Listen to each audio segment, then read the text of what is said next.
খালি একটু মাইকে বলে দেন যে সমস্ত স্টাফ কাউন্টারের মধ্যে ঢোকেন, তাকায় দেখেন তখন যাত্রী কয়টা পান।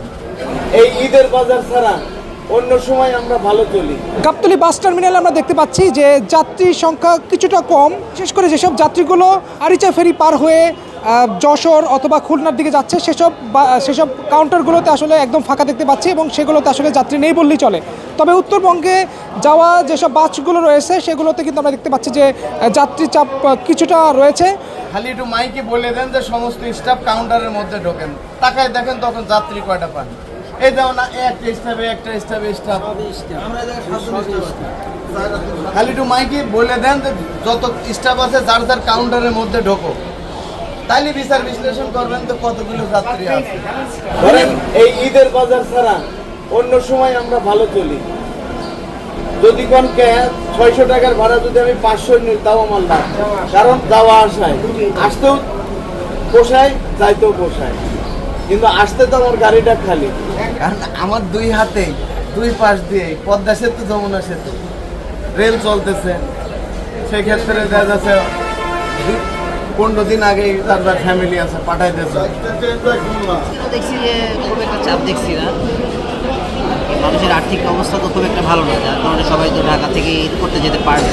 আগে তো এরকম ছিল না, আগে তো অনেক মানুষের ভিড় হতো, এখন এতটা চাপ নাই। তবে ভাড়া কিছুটা বেশি রাখছে বলে যাত্রীরা কিন্তু অভিযোগ করছে। ভাড়া কেমন আসলে দেখতে পাচ্ছেন? ভাড়া কেমন? বেশি না আগের থেকে বেশি?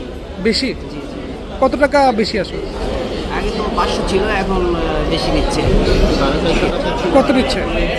500 ছিল, 800 নিচ্ছে। ভাড়ার বিষয়টা কি? ভাড়া কি আপনারা? ভাড়া মোটেও বৃদ্ধি নাই। আচ্ছা, ভাড়া মোটেও বৃদ্ধি নাই। বেশি না কম ভাড়া? ভাড়া তুলনামূলক তো একটু বেশি।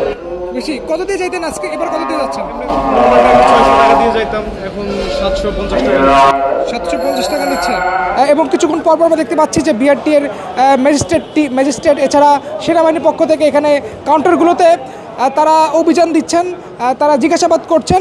সেনাবাহিনীর পক্ষ থেকে আসলে বিভিন্ন প্রতিটি কাউন্টারে তারা যাচ্ছেন এবং তারা জিজ্ঞাসা করছেন যে গাড়ি ঠিক টাইমে ছাড়া হচ্ছে কিনা, যাত্রীর কাছ থেকে বেশি ভাড়া নেওয়া হচ্ছে কিনা, এছাড়া কোনো প্রকার হয়রানি তারা করছেন কিনা অথবা যাত্রীরা কোনো প্রকার হয়রানির মধ্যে পড়ছেন কিনা, এই বিষয়গুলো কিন্তু তারা তদারকি করছেন। আমরা দেখতে পাচ্ছি যে সেনাবাহিনীর পক্ষ থেকে আসলে গাবতলী যে বাস টার্মিনাল সেখানে কিন্তু আমরা দেখতে পাচ্ছি যে তাদের পক্ষ থেকে আসলে বিভিন্ন যাত্রীদের কাছে আসলে জিজ্ঞাসাবাদ করছেন এবং কাউন্টারের যারা রয়েছেন তাদের কাছে আসলে জিজ্ঞাসা করছেন।